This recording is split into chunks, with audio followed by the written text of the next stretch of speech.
Hello students. तो आज का हमारा सब्जेक्ट है कंक्रीट टेक्नोलॉजी।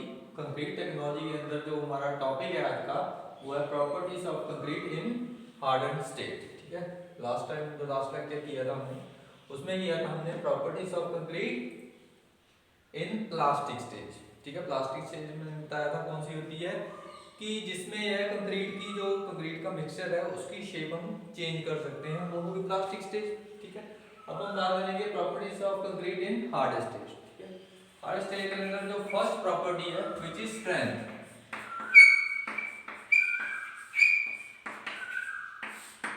ठीक है, स्ट्रेंथ स्ट्रेंथ ऑफ कंक्रीट। तो स्ट्रेंथ क्या हो जाती है? स्ट्रेंथ क्या होती है किसी चीज की? उसकी कंक्रीट की रेजिस्टिंग फोर्स। ठीक है, resisting force per unit area को क्या बोलते हैं? स्ट्रेंथ। ओके, तो देखो स्ट्रेंथ हमारे पास कौन कौन सी हो सकती है? क्रशिंग स्ट्रेंथ, लिख देते हैं कौन कौन सी स्ट्रेंथ होती है। Crushing strength,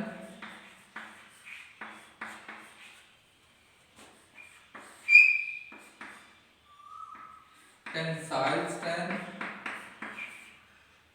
tensile strength. ठीक है, नंबर सी कॉम्प्रेसिव स्ट्रेंथ,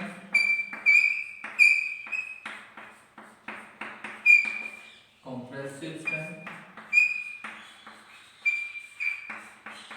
ठीक है, उसके बाद होती है number D bond strength, bond strength of concrete. और जो लास्ट होती है हमारे पास which is shear strength।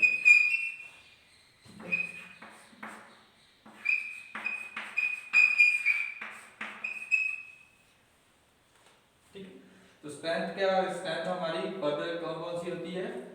Crushing strength, tensile strength, compressive strength, bond strength and shear strength. ठीक है, डिटेल में नोट्स में आपको प्रोवाइड कर दूंगा। ठीक है, समझ लेते हैं। सबसे पहले होते हैं क्रशिंग स्ट्रेंथ। क्रशिंग स्ट्रेंथ का मतलब क्या है कि जो मेरे पास कंक्रीट है, ठीक है, उसको क्रश करने के लिए, क्रश करने के लिए मतलब उसको तोड़ने के लिए, ठीक है, तोड़ने में जितनी फोर्स हम स्ट्रेंथ की यूनिट क्या होते हैं? न्यूटन पर मीटर स्क्वायर। तो कितनी फोर्स लगाने से कितनी जो एग्रीगेट कंक्रीट है हमारा क्रश हो रहा है, वो हो गई क्रशिंग स्ट्रेंथ। ठीक है, उसके बाद टेंसाइल स्ट्रेंथ। टेंसाइल स्ट्रेंथ का मतलब क्या हो गया कि जब भी हम किसी भी, देखो कोई भी मेरे पास ये लेट अस सपोज मेरे पास क्या है, कोई भी ये बीम है। ठीक है, बीम के ऊपर मैं क्या कर रहा हूं? When we apply the load on any beam, ठीक है, let us this is neutral axis. When the load is applied on a beam, it is little bit deflected from their position like this। Bend हो जाएगा ना, deflect हो जाएगा। तो bend deflect हो जाएगा, जो इसका नीचे वाला पोर्शन है वो किस में चल जाएगा? जो न्यूट्रल एक्सिस है, देखो ये न्यूट्रल एक्सिस है हमारी, ये न्यूट्रल एक्सिस है। तो न्यूट्रल एक्सिस है जो, उसके नीचे वाला जो पोर्शन है वो क्या करेगा? एक्सपेंड होने की कोशिश करेगा। देखो मैंने बाहर की तरफ बनाया है। ठीक, तो ये कौन सा जोन जोन बन गया मेरा? Tensile zone, tensile. और जो ऊपर वाला क्या हो रहा है? कंप्रेस हो रहा है। तो ये मेरा न्यूट्रल एक्सिस से अबव वाला जो पोर्शन है वो बन गया कंप्रेसिव, बन गया कंप्रेसिव। ओके, तो टेंसाइल स्ट्रेंथ क्या हो गई कि जो जो स्ट्रेसेस यहाँ पे प्रोड्यूस हो रही है due to application of load, उसकी वजह से क्या हो रहा है? हमारा जो कोई भी स्ट्रक्चर है, बीम है, यहाँ पे क्या हो रहा है? फेल हो रहा है। तो उसको रेजिस्ट करने के लिए मुझे क्या चाहिए? फोर्स चाहिए। ठीक है, तो ये हो गया टेंसाइल स्ट्रेंथ। ठीक है, और ऐसे ही सेम जो आपको पता है ऊपर वाली कौन सी है, compressive strength. Then bond strength, bond strength हो गई कि कंक्रीट की बॉन्डिंग, कंक्रीट की बॉन्डिंग, ठीक है। कंक्रीट की बॉन्डिंग कंक्रीट से भी हो सकती है और स्टील से भी हो सकती है, जिसे आप रिइंफोर्समेंट बोलते हो, ठीक है। आपने देखा होगा स्लैब्स में क्या क्या करते हैं, माइल्ड स्टील की बार्स डाली होती है, ठीक है। उस बार्स को क्या बोलते हैं, रिइंफोर्समेंट। देन उसके बाद बॉन्ड स्ट्रेंथ है, देन शियर स्ट्रेंथ, ठीक है। आपको पता है कि शियर कब प्रोड्यूस होती है, शियर प्रोड्यूस होती है कि जब भी सपोज मेरे पास क्या है, कोई ये सरफेस है, ठीक है, सरफेस है, उसके ऊपर क्या क्या कर रहा हूं मैं, दूसरी सरफेस क्या कर रही है, मूव कर रही है। लाइक ये मेरे पास बोर्ड है, इसके ऊपर क्या कर रहा है, ये डस्टर क्या कर रहा है, ये मूव कर रहा है। तो दोनों सरफेस के बीच में, ठीक है, जो रेजिस्टिंग फोर्स होगी, दो सरफेस के बीच में जो रेजिस्टिंग फोर्स होगी उसे क्या बोलेंगे, शियर। शियर मतलब शेयर करना, ऐसे, ठीक है। कोई भी बॉडी जो दो सरफेस के बीच में जितनी फोर्सेस लग रही है वो बोलेंगे शियर फोर्स। क्लियर है शियर फोर्स का मतलब। तो ये शियर फोर्स है, तो उसके अगेंस्ट जो स्ट्रेंथ होगी कंक्रीट की, ठीक है, मतलब शेयर फेलियर होने से उस लास्ट टाइम हमने किया था कि शेयर फोर्स कैसे हो रही है, कि लाइक अपवर्ड से डाउनवर्ड कोई भी लोड लग रहा है W1 एंड W इस डायरेक्शन में लग रहा है, अपवर्ड डायरेक्शन में लग रहा है लोड W2, तो इसकी वजह से क्या होगा, यहाँ पे शेयर प्रोड्यूस होगी। शेयर प्रोड्यूस क्यों होगी, क्योंकि देखो दो सरफेस होगी, अब ये लोड नीचे को लग रहा है इस डायरेक्शन में और ये ऊपर को, तो शेयर प्रोड्यूस होगी।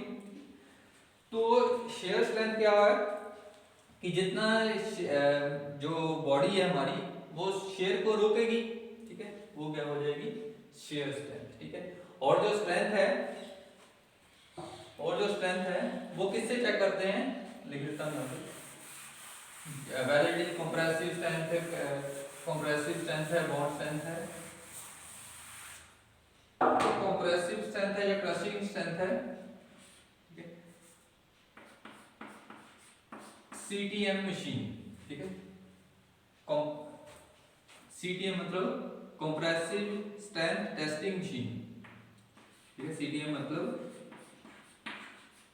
कंप्रेसिव स्ट्रेंथ टेस्टिंग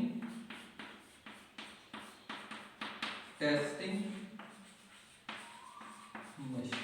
देखो ये कंक्रीट की बहुत ही इंपॉर्टेंट जो है हमारी मशीन है, कंप्रेसिव स्ट्रेंथ टेस्टिंग मशीन। इसमें करते क्या है, ठीक है, तो कोई भी मान लो हमने स्ट्रक्चर बनाना है, ठीक है, स्ट्रक्चर बनाना है, कंक्रीट मान लो कोई भी कंक्रीट मिक्स तैयार करना है हमें, ठीक है। तो मैं यहाँ पे लिख देता हूँ, कोई भी कंक्रीट मिक्सचर मैंने तैयार किया which is 1:2:3, कोई भी मिक्सचर मैंने तैयार किया 1:2:3, कोई भी मिक्सचर, ठीक है। तो मतलब 1:2:3 का मतलब क्या है कि उसमें 1 पार्ट क्या है, सीमेंट, ठीक है, 1 पार्ट क्या है उसमें सीमेंट है, और 2 पार्ट्स क्या है उसमें, सैंड या फाइन एग्रीगेट बोल सकते हो, ठीक है।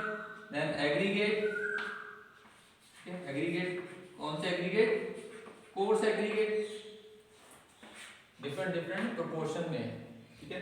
मान लो 1 kg आपने सीमेंट डाला है, 2 kg सैंड डाल दी और 3 kg उस सैंपल में डाल रहे हो आप एग्रीगेट, कौन से, कोर्स एग्रीगेट। तो आपने क्या किया, तीनों को मिक्स करके, ठीक है, एक आपने मिक्सचर बना दिया। मिक्सचर को क्या किया आपने, एक कोई भी मोल्ड लिया, ठीक है, जिसका साइज कितना है 150 बाय 150 बाय 150, ठीक है। जब भी आप सीटीएम में टेस्टिंग करोगे तो वहां पे आप प्रैक्टिकल्स लैब में देखोगे कि आपने क्या किया है, सैंपल कोई रेडी किया है कंक्रीट मिक्सचर का, और उस सैंपल को मोल्ड में डाल दिया है। मोल्ड में डालने के बाद क्या करते हैं, उसको 24 आवर्स के लिए ऐसे ही छोड़ देते हैं, ठीक है। आपने क्या किया, मोल्ड है जो आपका 150 बाई 150 इंटू 150 साइज होगा, मतलब 150 क्यूबिक मीटर का मोल्ड है हमारे पास, सॉरी क्यूबिक मीटर नहीं, मिलीमीटर क्यूबिक मीटर।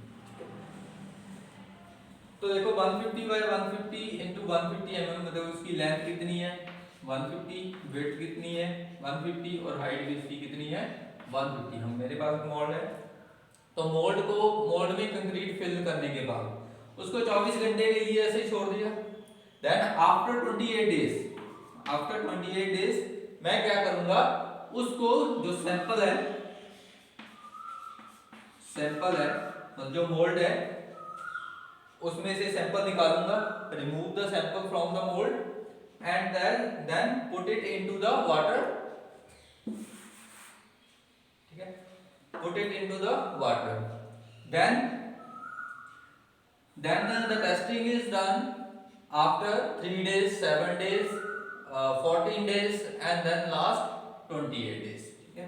टेस्टिंग करनी है, सैंपल आपने क्या किया पानी में डाल दिया, ठीक है, आगे 3 days, 7 days, 21 days and 28 days, ठीक है।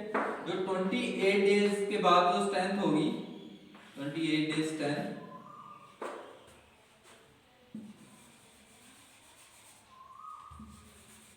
28 डेज के बाद इतनी स्ट्रेंथ होगी, उसे क्या बोलेंगे कैरेक्टरिस्टिक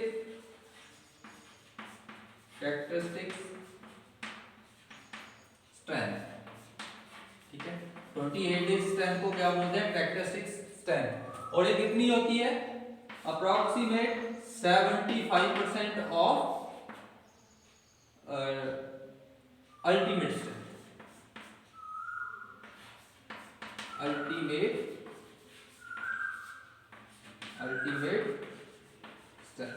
अब देखो अल्टीमेट स्ट्रेंथ क्या होगी किसी भी कंक्रीट की मैक्सिमम स्ट्रेंथ उसकी कितनी हो सकती है, किसी भी कंक्रीट की मैक्सिमम स्ट्रेंथ कितनी हो सकती है, उसे क्या बोलेंगे अल्टीमेट स्ट्रेंथ। तो देखो मैं क्या ले रहा हूं, जो 28 डे स्ट्रेंथ है उसको ले रहा हूं कैरेक्टरिस्टिक स्ट्रेंथ, ठीक है। तो 75% क्या क्यों ले रहा हूं, क्योंकि जो कंक्रीट है हमारा वो आफ्टर 28 डेज के बाद क्या हो सकता है, क्या हो जाएगा कि वो 75% ऑफ अल्टीमेट स्ट्रेंथ है, जो उतनी वो स्ट्रेंथ गेन कर लेगा आफ्टर 28 डेज, ठीक है। तो मेरे कहने का मतलब ये है कि हमने करना क्या है, स्ट्रेंथ चेक करनी है कि मैं फिर से रिपीट कर देता हूँ कि मेरे पास क्या किया मैंने, कंक्रीट का मिक्सचर बनाया, कि कंक्रीट का मिक्सचर बनाने के बाद मैंने क्या किया मोल्ड में डाल दिया इसको, ठीक है। मोल्ड की जो शेप है वो कैसी है क्यूबिक, मतलब उसकी लेंथ है, विड्थ है और हाइट है, ठीक है। तो 150 इंटू 150, ठीक है। उसके बाद मैंने क्या किया, उसको एज इट इज छोड़ दिया, मैंने 24 आवर्स के बाद मैंने क्या किया, जो मोल्ड है बार वाला जो कवर है उसको क्या कर दिया मैंने, रिमूव कर दिया, ठीक है। रिमूव करने के बाद किया मैंने क्या किया, उस सैंपल को उठाया और मैंने डाल दिया उसको पानी में डाल दिया, ठीक है। टोटली उसको फुली सबमर्ज कर देना है, ठीक है, पूरी तरह से पानी में डुबो देना है उसको।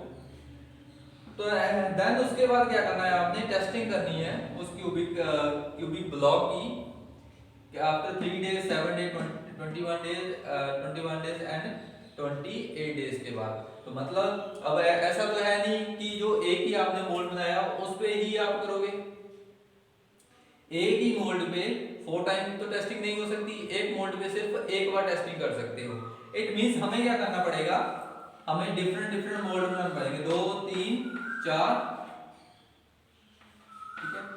नंबर ऑफ मोल्ड कितने बनाने पड़ेंगे हमें, 4 बनाने पड़ेंगे, ठीक है। देन एक ब्लॉक की आप 3 दिन के बाद टेस्टिंग कर लो, ठीक है। पानी में से निकाला, उसको क्या किया सीडीएम मशीन में रख दिया, ठीक है, सीडीएम मशीन में रख दिया, देन उसमें फोर्स अप्लाई की, आपके पास आ जाएगी कंप्रेसिव स्ट्रेंथ आ जाएगी, ठीक है। तो कंप्रेसिव स्ट्रेंथ आ जाएगी, तो सीडीएम मशीन है जो कंप्रेसिव स्ट्रेंथ चेक करने के लिए होती है, क्लियर। तो प्रॉपर्टीज ये हमारी फर्स्ट थी strength, properties of concrete in hard and state. तो उसमें फर्स्ट थी आपकी strength, whether it is crushing strength, compressive strength, tensile strength, ठीक है। ऐसे ही ठीक है, जब हम टेस्टिंग करेंगे टेंसाइल स्ट्रेंथ की, ठीक है, तो हमारे पास होती है फ्लेक्सुरल टेस्टिंग मशीन, ठीक है। याद रखना कि टेस्टिंग करने के लिए जो टेंसाइल स्ट्रेंथ चेक करने के लिए हमारे पास मशीन होती है वो क्या होती है, फ्लेक्सुरल स्ट्रेंथ मशीन, ठीक है। कुछ नहीं होता है इसमें, सैंपल का साइज क्या है 150 बाय 150, ठीक है। उसमें सैंपल का साइज क्या हो जाएगा, चेंज हो जाएगा, वो उसका साइज हो जाएगा, वो लाइक ए बीम बनाते हैं। तो बीम के साइज का हम क्या करते हैं, सिर्फ कंक्रीट से सैंपल बनाते हैं और उसकी जैसे सीटीएम मशीन में टेस्टिंग करते हैं वैसे ही सेम हम क्या करते हैं, जो फ्लेक्सुरल टेस्टिंग मशीन होती है वहां पे क्या होता है, फ्लेक्सुरल टेस्टिंग मशीन में क्या होता है कि हमारे पास क्या होते हैं, दो रोलर होते हैं, यहाँ पे दो रोलर होते हैं, उसके ऊपर बीम को रख दिया जाता है एंड ऊपर से फोर्स अप्लाई की जाती है, और जब ये पूरी तरह से इसमें क्रैक आ जाए तो कॉरस्पॉन्डिंग टू दिस क्रैक जितनी मेरे पास रीडिंग आएगी वो मेरी कितनी होगी, कंप्रेसिव, ठीक है। और एक बात और याद रखना है, जो आपको रीडिंग मिलेगी वो मिलेगी या न्यूटन में, ठीक है। वैल्यू किस में मिलेगी, न्यूटन में मिलेगी, लेकिन आपको किस में चाहिए, स्ट्रेंथ की यूनिट क्या होती है, न्यूटन पर मीटर स्क्वायर। तो उसके लिए क्या करना पड़ेगा, आपको इसके एरिया से मल्टीप्लाई करना पड़ेगा, ठीक है। लाइक मेरे पास ये अब मैं ब्लॉक की बात करता हूँ कि मेरे पास कोई भी क्यूबिक ब्लॉक है,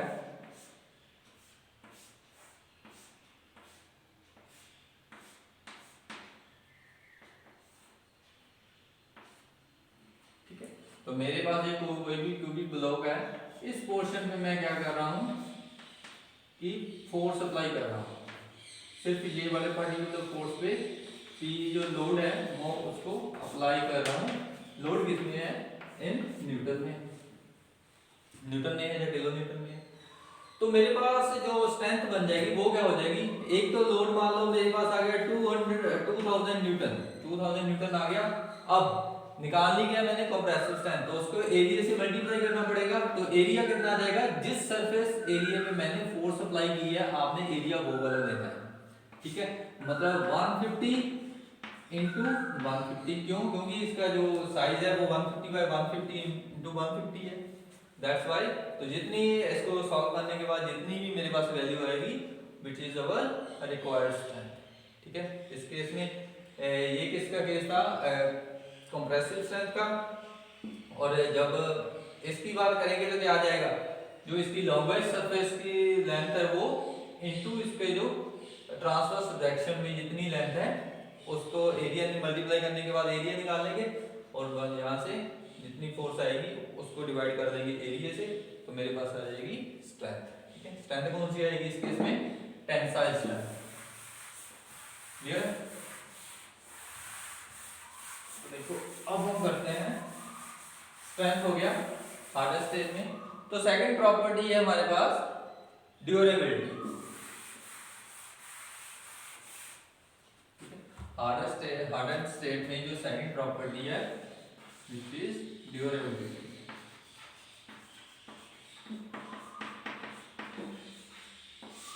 ठीक है। ड्यूरेबिलिटी ऑफ कंक्रीट क्या चीज होता है उसके बारे में बताऊंगा मैं आपको। तो ड्यूरेबिलिटी ऑफ कंक्रीट होता है कि जो हमारा मान लो कंक्रीट है, ठीक है, कंक्रीट का सैंपल है, जो कोई भी स्लैब है हमारे पास, ठीक है, कुछ भी कोई भी स्ट्रक्चर है कंक्रीट का, तो वो उसकी क्या होनी, डिसइंटीग्रेशन होनी किसके कारण, due to change in moisture, change in weather, change in temperature, ठीक है। तो उसकी वजह से क्या हो रहा है, उसकी डिसइंटीग्रेशन हो रही है। वो डिसइंटीग्रेशन मतलब होना कि टूटना, ठीक है, डैमेज होना, ठीक है, टूटना नहीं। तो disintegration of concrete due to, देखो नोट्स में आपको प्रोवाइड कर दूंगा, सिर्फ समझ लो कि ड्यूरेबिलिटी ऑफ कंक्रीट क्या होता है, डिसइंटीग्रेशन ऑफ कंक्रीट और damage of concrete due to change in moisture, change in temperature, due to change in chemical reactions, ठीक है। तो उसे क्या बोलेंगे, ड्यूरेबिलिटी ऑफ कंक्रीट। क्लियर? तो उसके बाद है ड्यूरेबिलिटी के बाद है इम्परमेबिलिटी। थर्ड प्रॉपर्टी है इम्परमेबिलिटी।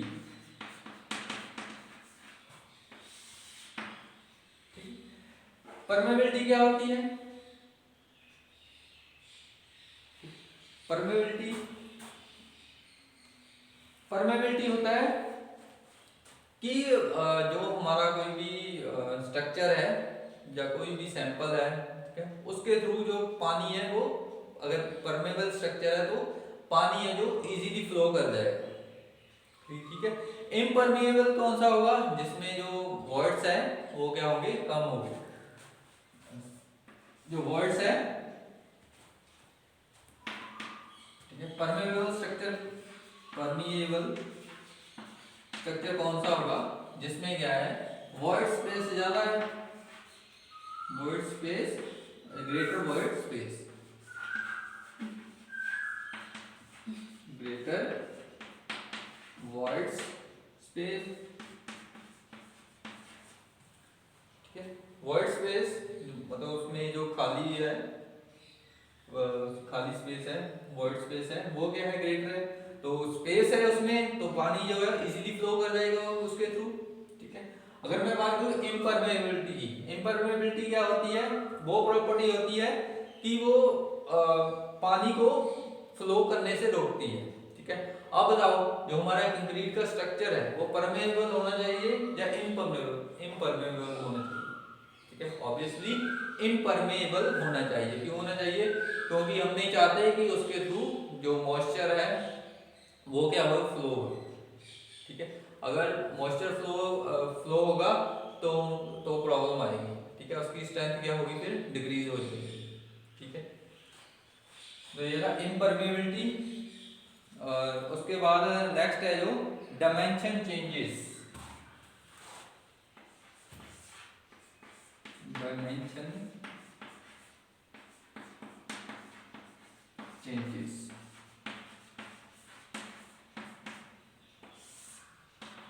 डायमेंशन चेंजेस कैसे कैसे होगी? ठीक है, तो फर्स्ट क्या है? श्रिंकेज। सबसे श्रिंकेज की बात कर रहे हैं।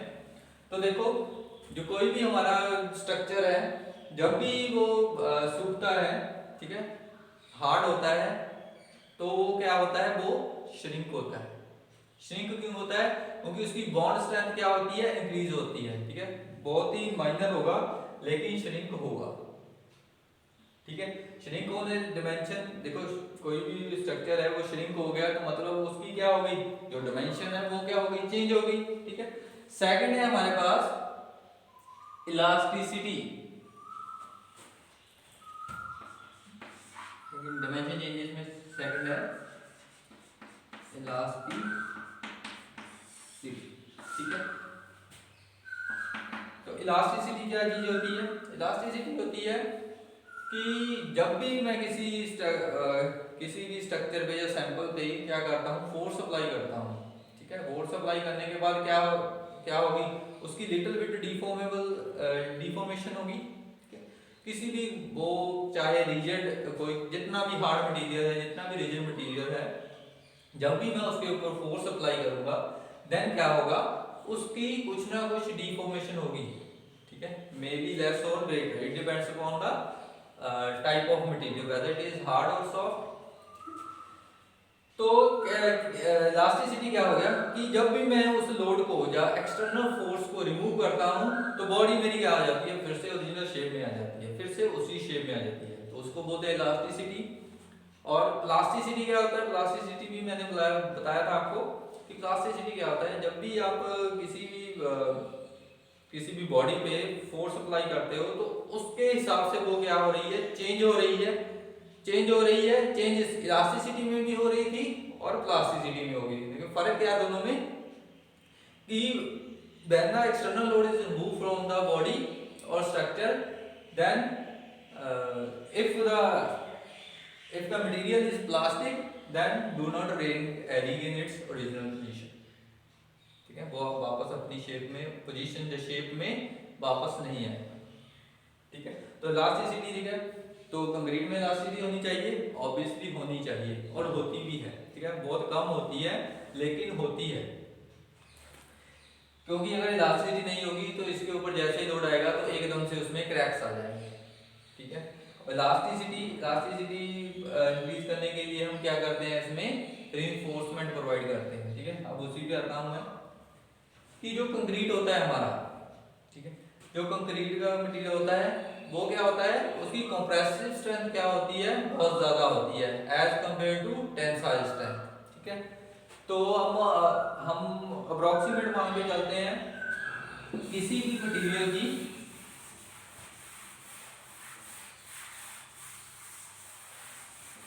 ठीक है, तो मैं यहाँ पे लिख देता हूँ compressive strength of compressive strength of concrete is greater than मतलब greater than बहुत ज्यादा, ठीक है, greater than tensile strength of concrete, tensile strength of greater than tensile strength of concrete, ठीक है। जितनी भी स्ट्रक्चर की जो कंक्रीट है हमारा, उसकी कंप्रेसिव स्ट्रेंथ ज्यादा होगी, कंप्रेसिव स्ट्रेंथ ज्यादा होगी, इसका क्या मतलब है कि वो स्ट्रक्चर है जो हमारा हार्ड स्ट्रक्चर है उस पे ऊपर फोर्स लगाएंगे, अगर सीधी कंप्रेसिव फोर्स लगाएंगे, ठीक है, दोनों तरफ से फोर्स लगाएंगे, ठीक है, तो वो जल्दी टूटेगा नहीं, ठीक है। ये मान लो मेरे पास कंक्रीट है, ठीक है, मैं दोनों तरफ से, इधर से या दोनों तरफ से, देखो अंदर की तरफ फोर्सेज लगा रहा हूँ, इस तरफ अंदर की तरफ फोर्सेज लगा रहा हूँ, ये हमारी होगी कंप्रेसिव स्ट्रेंथ। तो कंप्रेसिव स्ट्रेंथ क्या होती है कंक्रीट की, बहुत ज्यादा होती है। लेकिन अगर मैं बाहर की तरफ फोर्सेज लगाऊं, ठीक है, तो ये जो हमारा स्ट्रक्चर है, कंक्रीट का स्ट्रक्चर है, वो जल्दी टूट जाएगा, क्लियर। तो कितनी होती है अप्रोक्सीमेट जो टेंसाइल स्ट्रेंथ होती है, मैं बात कर रहा हूँ कि टेंसाइल स्ट्रेंथ कितनी होती है,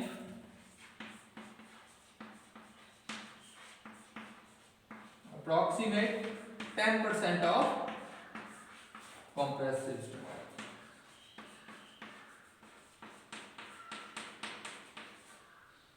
compressive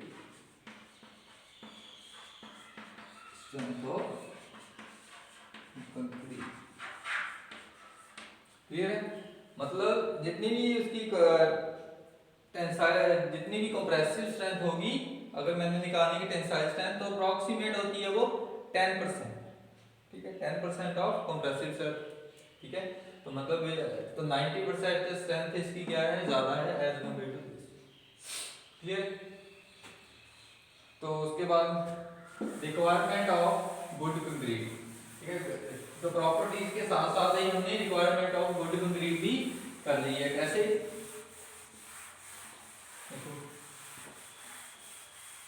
ठीक है। तो फर्स्ट प्रॉपर्टी है, मैं सारा में करता हूं कि it should have good workability, जो भी हमारा कंक्रीट है उसकी क्या होनी चाहिए, वर्केबिलिटी क्या होनी चाहिए, रिक्वायरमेंट ऑफ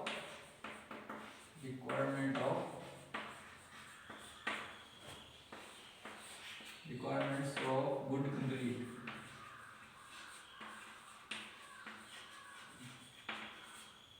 ठीक है। रिक्वायरमेंट्स ऑफ गुड कंक्रीट में फर्स्ट क्या है, वर्केबिलिटी। अब आप सोच सकते हैं कि वर्केबिलिटी क्या होना चाहिए, ऑब्वियसली जो वर्केबिलिटी ऑफ गुड कंक्रीट है वो क्या होनी चाहिए, ग्रेटर होनी चाहिए। तो वर्केबिलिटी होता क्या है, the ease with which the concrete can be mixed, placed और ट्रांसपोर्ट, ठीक है, कि कितनी इजीली हम उसको मिक्स कर सकते हैं, किसी भी जगह पे प्लेस कर सकते हैं या दूसरी जगह पे ट्रांसफर कर सकते हैं। तो ऑब्वियसली फिर वर्केबिलिटी क्या होनी चाहिए, ज्यादा होनी चाहिए, ठीक है। और सेकंड है वर्केबिलिटी ज्यादा का स्ट्रक्चर कौन सा होना चाहिए, परमेएबल या इनपरमेएबल, ठीक है। तो मैं लिख दूंगा concrete should be concrete should be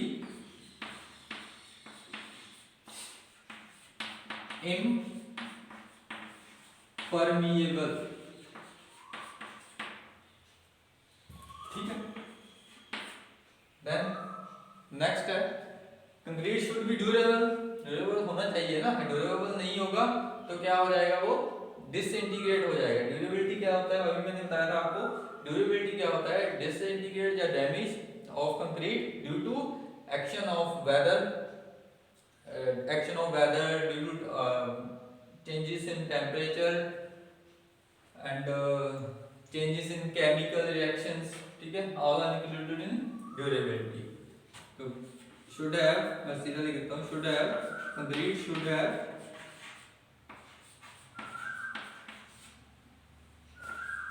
greater durability,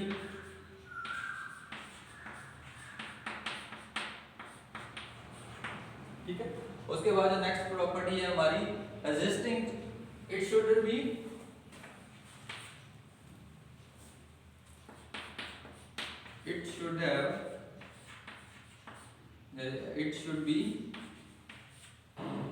fire resistant,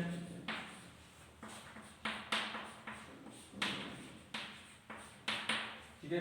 concrete क्या होना चाहिए, फायर रेजिस्टेंस होना चाहिए, क्यों, क्योंकि इट मींस वो जो टेम्परेचर विद इंक्रीजिंग टेम्परेचर उसमें चेंजेस नहीं आने चाहिए, ठीक है। और उसके बाद देखो it should be economical, it should be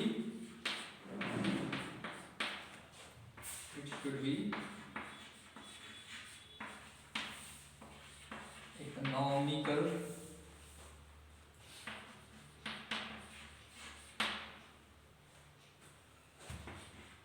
economical होना चाहिए। और इट है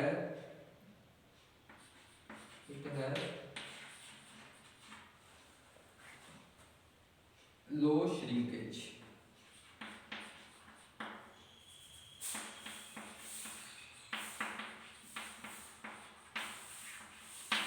ठीक है। इसकी जो श्रिंकेज है, मतलब after the hardened of concrete, इसकी जो श्रिंकेज है, चेंज इन शेप है, वो कम होनी चाहिए, ठीक है। तो ये था रिक्वायरमेंट ऑफ गुड कंक्रीट। अब हम पढ़ेंगे टाइप्स ऑफ कंक्रीट, ठीक है। ये प्रॉपर्टीज ऑफ कंक्रीट हो चुकी है, whether it is in plastic state और हार्डन्ड स्टेट।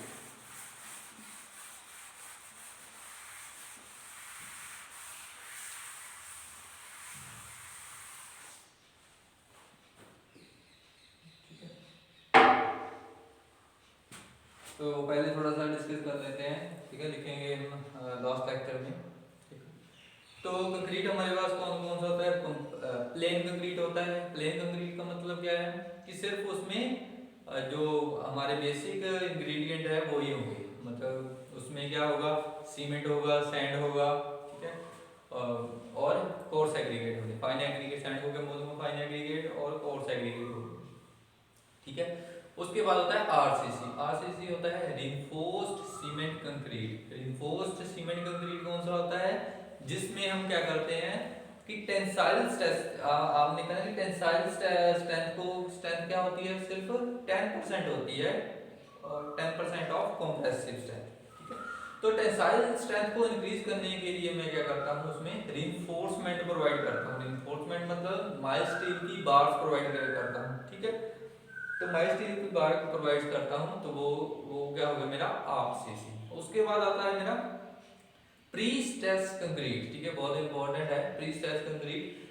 तो आपने देखा होगा कि जो भी इलेक्ट्रिक पोल वगैरह है, ठीक है, मैं एग्जांपल दे रहा हूँ, इलेक्ट्रिक पोल वगैरह है, उसमें हम क्या यूज करते हैं, ना तो आरसीसी, ना तो